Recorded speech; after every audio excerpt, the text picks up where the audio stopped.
ថ្នាំព្យាបាលជំងឺប្រមេះទឹកបាយ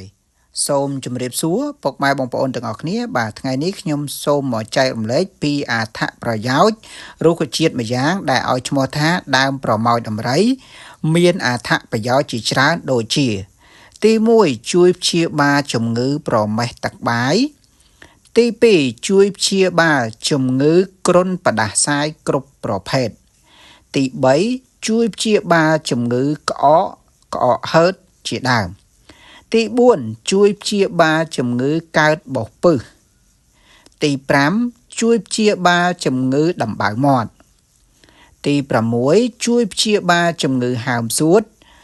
ដំបៅសួតឬក៏កើតបោះក្នុងសួតជាដើមទី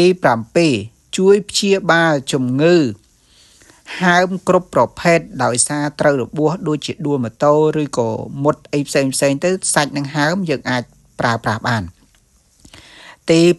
8ជួយដល់ជំងឺរលាកតម្រងនោមដែលបងប្អូនមានបញ្ហានោមមកឈាមនោមទាស់ជាដើមបាទទី9ជួយព្យាបាលជំងឺដុំគិសគ្រប់ប្រភេទមិនថាគិសក្នុងស្បូនគិសក្នុងសាច់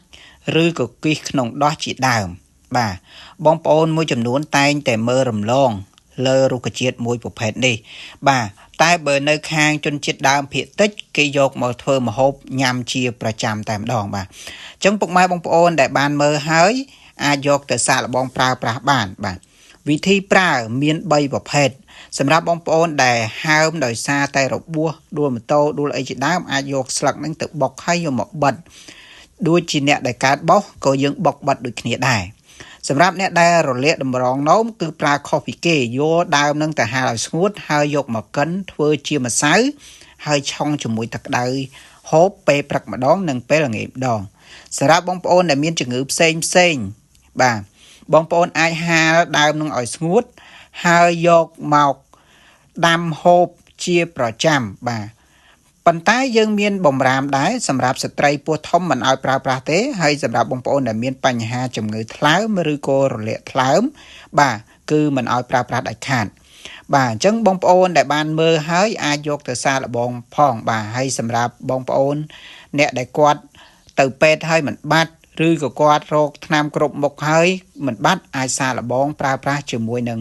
ដើមប្រមោយដំរីនេះបានពីព្រោះវាអត់ពុលទេបងប្អូនដោយសារតែជនជាតិដើមភាគតិចគាត់យកមកធ្វើម្ហូបជាប្រចាំថ្ងៃផងដែរបាទចឹងចុងក្រោយសូមអរគុណពុកម៉ែបងប្អូនដែលតែងតែគាំទ្រទៅលើ page របស់ខ្ញុំដែលបានចែករំលែកពីឱសថបុរាណខ្មែរយើងតាំងពីបុរាណមកបាទ